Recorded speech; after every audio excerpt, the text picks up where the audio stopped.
Albertans staged 12 rallies at cities spread out all across the province to protest the NDP's job-killing carbon tax on every single thing we do. Now, I was at the rally held in Edmonton at the Alberta Legislature grounds where about 1,500 people gathered to peacefully protest the NDP's social engineering of our economy. That social engineering has already chased away businesses, investments, and jobs when Alberta is already hit hard by low oil prices. I asked some of the rallygoers what made them give up their unseasonably warm Saturday afternoon to protest the government. Here.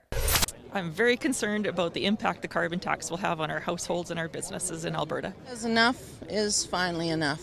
It's the first protest I've ever been to, and there's a limit to what I can see this government do to Alberta. Rachel Notley and her government needs to start listening to Albertans. They are speaking loud and clear that do not want this tax.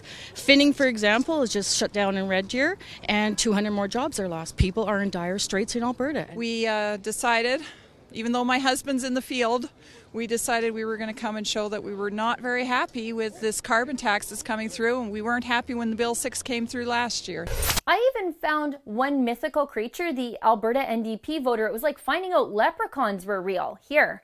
I had made a mistake and I voted for NDP in the first place, but I was mad at the Conservatives and not supporting the NDP, and she didn't say anything about doing any of these bills when I voted for her, so now I feel compelled to come out and stand up for Alberta and do for policies that we believe in, like Brian Jean was saying.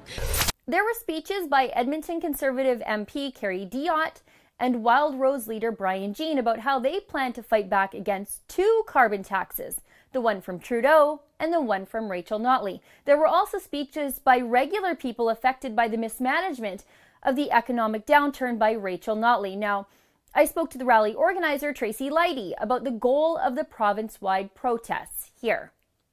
Our main choice with this was, and our main plea was to start a movement, be able to have a petition that can be lawfully placed to the standing legislature, and to show hopefully at the next election that there is very much disregard for democratic process and for listening to the people, and hopefully that will be remembered at election time. And in the crowd, I found one lonely person who supported the carbon tax. When I spotted her, Wild Rose MLA Glenn Van Dyken was having a civil conversation with her. She seemed nice enough, but just really, really out of touch with reality. She actually thought the people laid off in the oil patch were uneducated. Here. Question. What do you do for a living? I'm disabled. I don't work. Okay, so you rely on government funding? No. So how do you pay your bills? I rely on the kindness of family, unfortunately. So you're not on disability, you're not on AISH, you're not on anything like that? No. I could be, but I am not. Okay, so the people who support you, what do they do? Their jobs are partly impacted by oil and gas, and that's part of why I think we do need diversification. If you don't have a higher college degree, you can't do hardly anything other than gas. You don't have a choice but to be subjected to the boom and bust. Okay. So this person doesn't work and other people support her. So it's not like she will have to pay the tax that she thinks is reasonable enough for everyone else to have to pay. Got it.